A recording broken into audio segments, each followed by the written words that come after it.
well.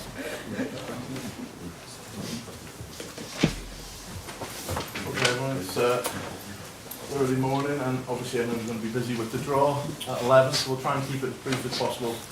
We've had the manager a lot this week, so hopefully not too many left. We'll have a normal open section, then we'll end that.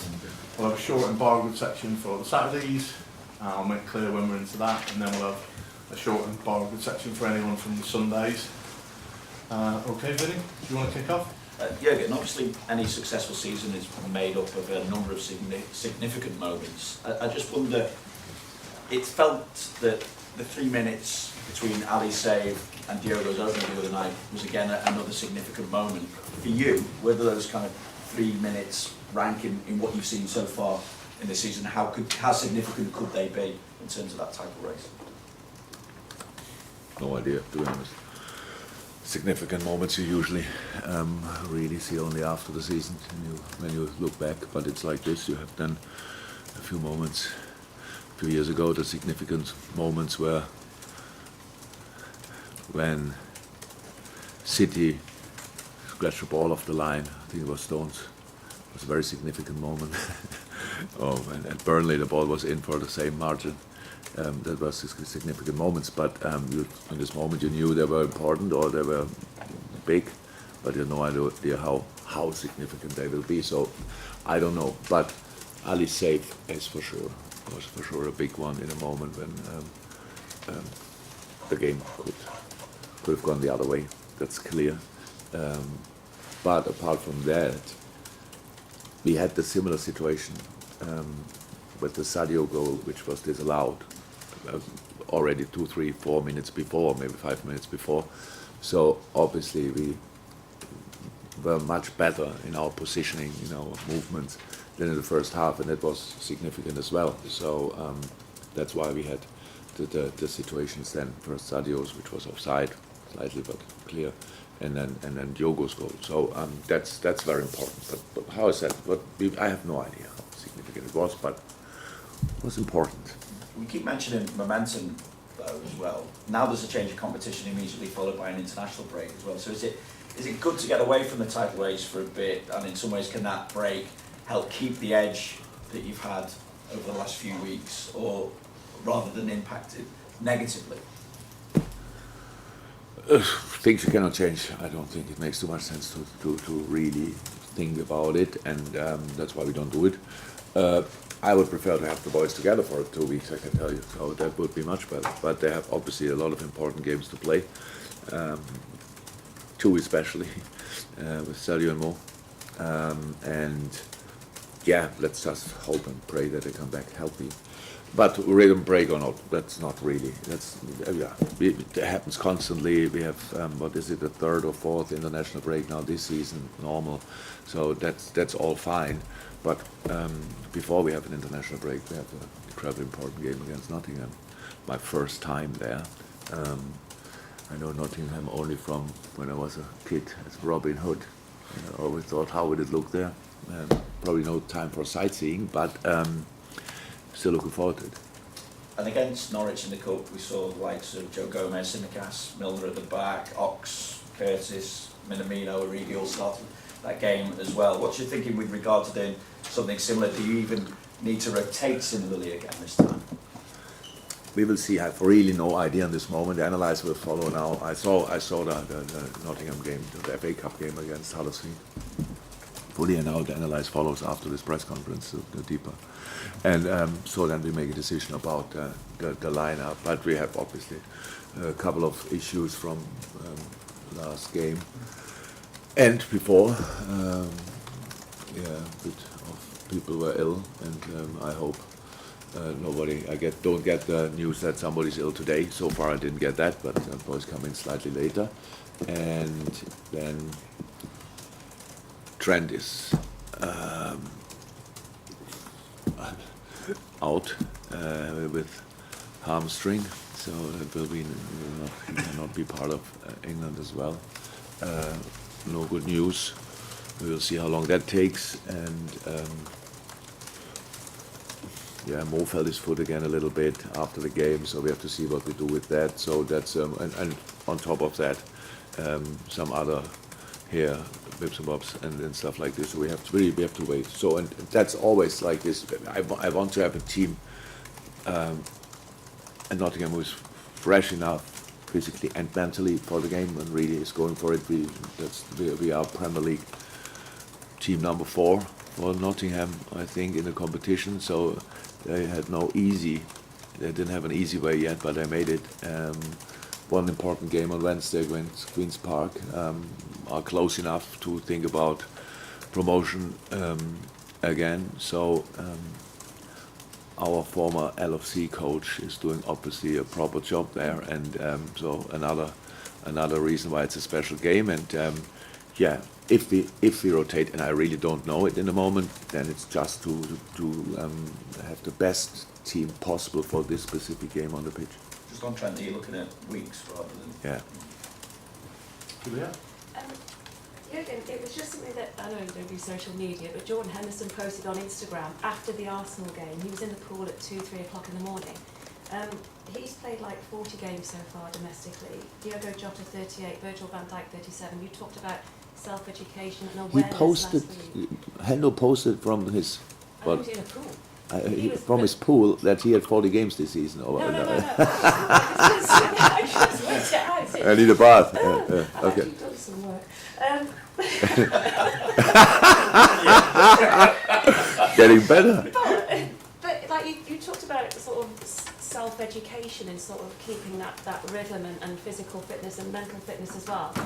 Does that show just, what the players are putting themselves through to be at their peak and at their best to continue this mammoth season? That it shows definitely, but that would mean in seasons when they have injuries and stuff like that, it would be their fault. It's not. It's a contact sport, and you can only prepare yourself as good as somehow possible, and that's what we always do. Especially, I think, with health, we are all in the same situation. We need some luck. If you're unlucky, it's a tricky thing in life, and in football as well.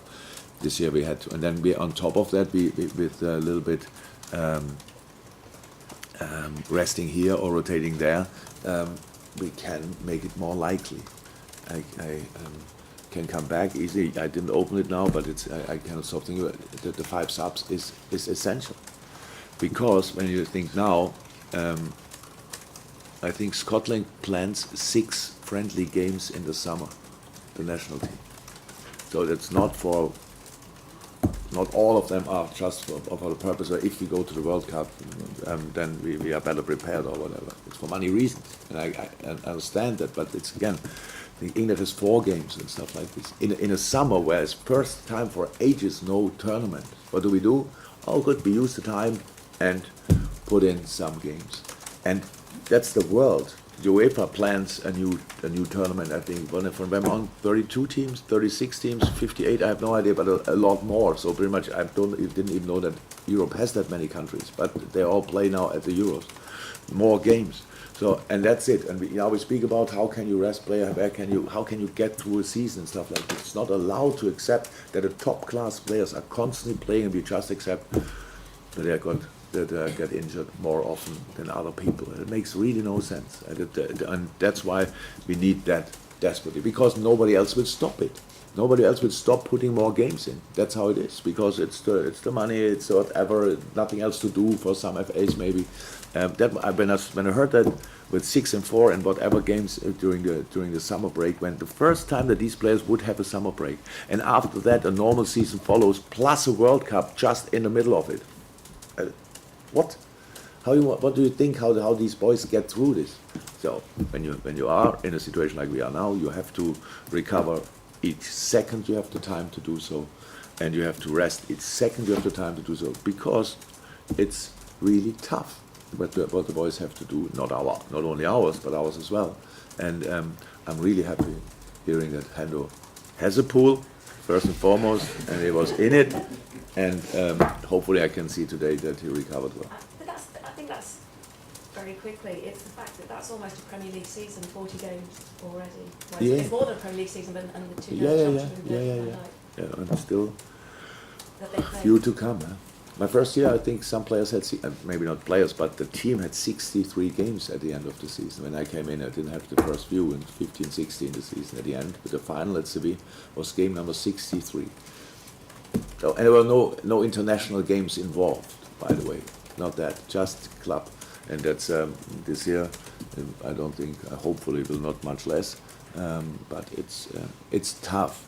That's why I say games getting more and more and more. That's why we have to think about how can we keep these world-class players. And these world-class players, we talk about them.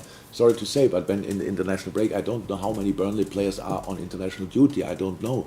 Or how that's a difference. But we let other people make the decisions for the top-class players. We have to do that. It's not for an advantage. It's a necessity. Did you move side, Carl? Hi Jurgen. I know you spoke about the full-backs after the game the other day. Andy Robertson, how he kept the ball in that touchline. Does that just epitomise him as a player and your players, how you can chase lost causes and then set up a goal? Yeah. Yes. It's the full package of Robbo. So not only as a player, as a person as well. So he wants really desperately deliver and work for the team. And the goal was not only it was one of my favorite goals for a long, long time, to be honest. The second one, first we win the ball back, and then second Robbo is waiting with his cross until he saw Bobby is now ready for it, because even when Robbo and Trent obviously set up a lot of goals, there's still space for improvement in the decisive moments, and that was an incredible pass in the end. And of course Bobby had to do a lot to get it past Ramsdale, but the cross or pass was outstanding. Yes, he played a really good game, and thank God it's not the first one, and I hope it's not the last one. And after the celebrations of the EFL Cup final at Wembley, how hungry are your players to get back to Wembley again? Because you're only one game away from the semi-finals at Wembley. Very much, absolutely, you're right. It was a while ago that we played the final at Wembley, and when we were there, that's absolutely, I said it after the game, because of the whole setup, because of the whole the atmosphere and everything what the people created, it was no difference to the Champions League final. So it's a big final, we know that. Actually, we always wanted to go there, we just never made it. But it's a fantastic opportunity, that's absolutely true. Only problem we have, Nottingham and probably another team we would theoretically face in the semi-final, want to do the same. Because it's nice to play the semi-final at Wembley, absolutely nice, but actually the real deal is then a few weeks later. So yeah, of course, we smelled it and we want to have it again. Carl at the back. Again. Just on Trent, he's been so influential for you for so long. I'm just wondering how on earth you compensate for his loss for a number of weeks because of what he brings to the side. Yeah, tricky. So now we will see how long it will take. But of course, it's replace Trent is difficult, but possible. We always did it. We have Millie when he's then not ill anymore. We have obviously Joe. We have theoretically we can change system as well. These kind of things. So we have a couple of options. But you are right, very influential. But if you have a look in the past when Millie had to step in, he did incredibly well. Just has to be available, and then that's fine. What we do for how Millie will be for Sunday, I don't know in a moment. And if not, then maybe we have a very young solution, which is fine as well, or Joey. So we will have a look. But the way he plays, I don't know any player in the world who plays like Trent, to be honest. So that would be difficult to find a one-to-one replacement. I'm not asking for your team, obviously, but what's the policy on goalkeeper selection? Because you left Queeve out of the last one because it was so close to the FA Cup is Ali. Thank you. Anything else in the open section? Jurgen, just ask you about Harvey Elliott. He hasn't featured since the last round of this competition. Is that a case of having to manage him carefully after that serious injury, or is it more a case of just the competition for places? Yeah, both. Not managing, not really. Not to be honest, it's a competition for the places and stuff like this. It's he was really long out, came back immediately, looked like wow, if he's back, but then everything settled slightly, and that's how it is. And nothing, completely normal situation, all fine, training well, and yeah, nothing else to say actually, all fine. Okay, we'll end the open section now, so if any live streams can finish.